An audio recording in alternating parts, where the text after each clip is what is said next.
Today we're talking mariachi music, tradition, dreams, and dreamers. As the San Jose Mariachi Festival celebrates its 19th year, it honors the bicentennial of Mexico with a salute to soldaderas, the women who through the centuries have stood up, been counted, and made a difference. And who better to talk about tradition, strong women, and making a difference than two iconic women who walked different paths, but who might be more alike than you know.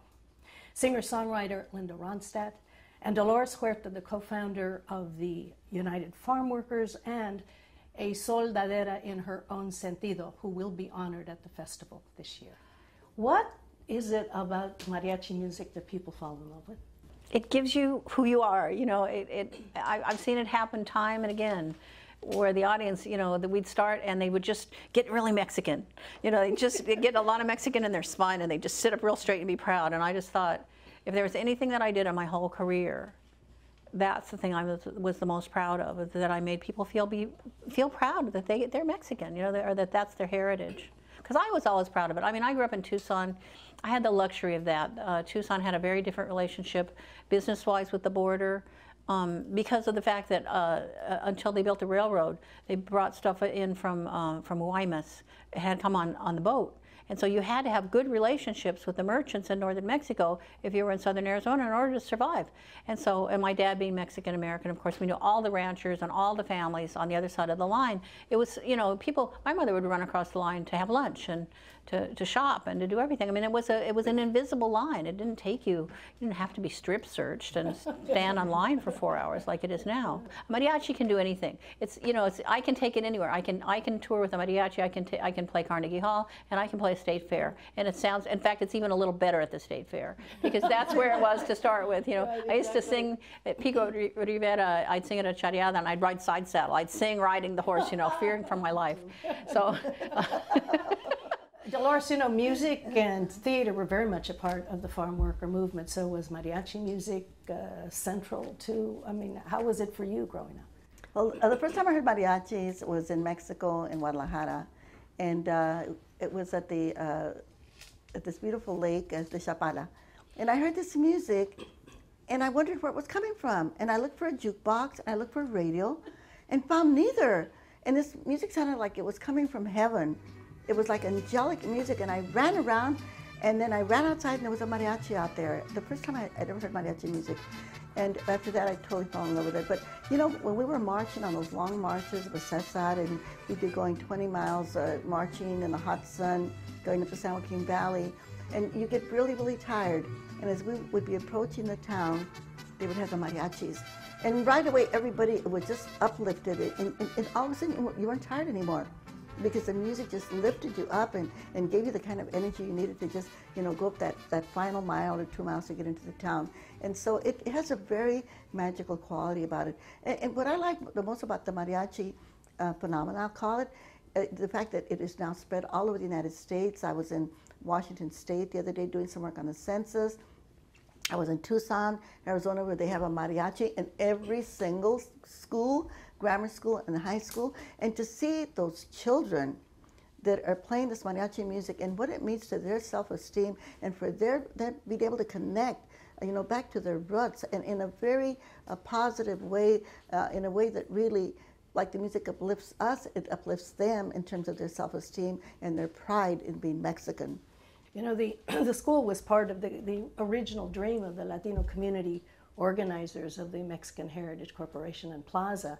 And I know that back then, 19 years ago, before that, as they were thinking about a mariachi festival, they went to Tucson to check it out and to bring it back. Tucson was the first one. My dad took me, I think, to the second one they ever had. Lola Beltran, who is my role model for singing, my great, you know, idol.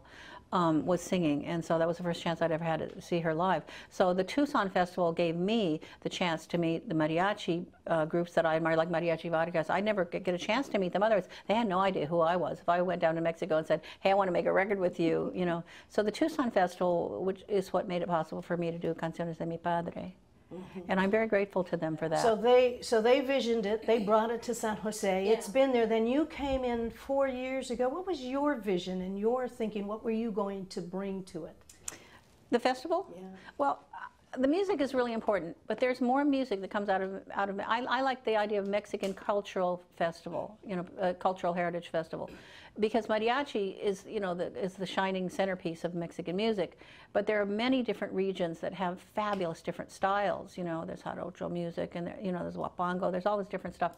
So, and I think that all of those kinds of regions should be celebrated. Plus, there's this new music that's made because the two countries live side by side, and there's the influence of the two countries back and forth across the border, in spite of the wall that they're building, that create a virtual third country. There's the country of Aztlán, we like to call it, or the country of the Chicanos, and it's influencing the original two cultures. And they have their own music.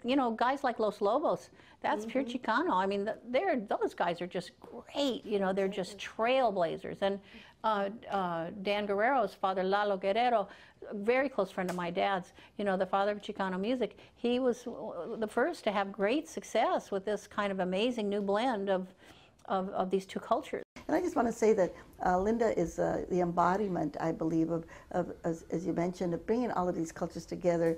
And she's such an important figure in our community for what she stands for, not only the mariachi music, but always, paying respect to the culture and coming back to the culture. This means so much, especially in these days when our community, the Latino community, is being bashed upon so much, and all of this anti-immigrant campaign that has been going on, that people like Linda and the music and all that really gives us back our pride. It's really hard to talk to the two of you. We're starting with music, and now we've suddenly become political and talking about social causes. So it's lovely to see this go-round here. And I imagine that with the theme of the festival this year, which is about soldaderas, there's also another little bit of politicalization there. Well, it's really important to be a student of history, know whose shoulders you're standing on. Each generation, it just takes a generation to forget.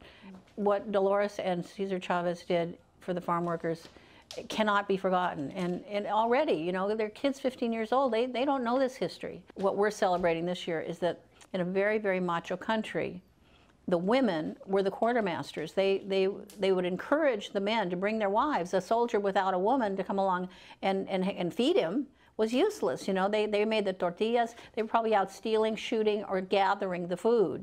Because there wasn't any government behind the revolutionary soldiers that was supplying them with food or with the things they needed. So the women went along. They rode along the top of the train because they needed the middle of the train for the horses. The horses couldn't ride without shelter. Without the horses, the army was unhorsed.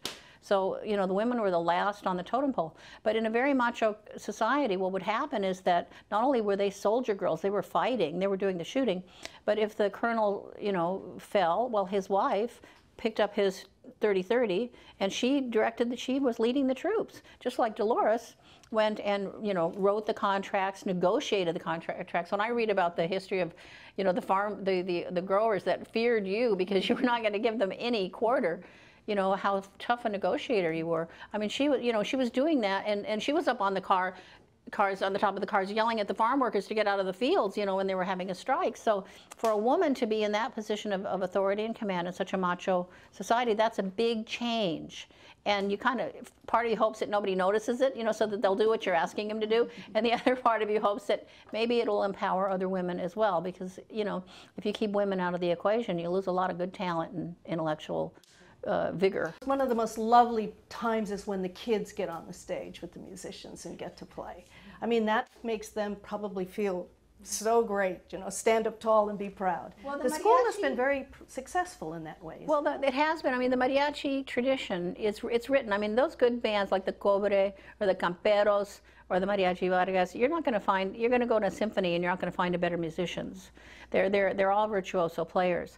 But and it's written, they're all good readers.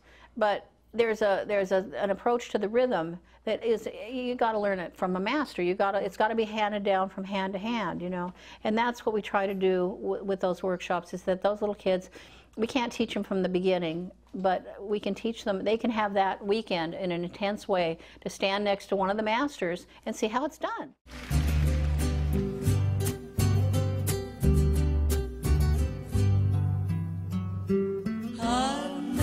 En mi rancho dos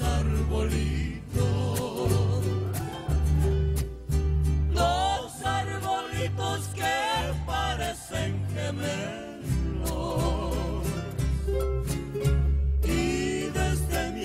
casita los veo solitos.